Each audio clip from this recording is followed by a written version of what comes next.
Mana onasi kelin bo'lmishning otasini rozi qildim. Juda taqvodor, ilmli, ziyoli oila ekan.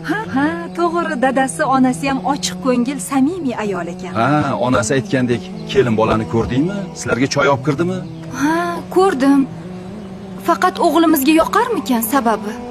Nimaga unday deysan? O'g'limizga bunday yaxshi qiz topolmayman. Qoriya va soliha qiz ekan.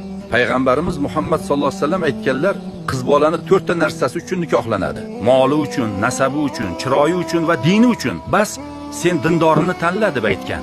Men soliha, dindor qiz topdim axir. Alhamdulillah, ona shahrimga ham keldim.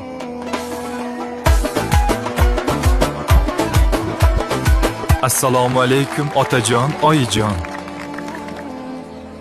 Seni juda sog'indim, o'g'lim. Endi kiyimlaringni almashtir, domla nikoh o'qiydi.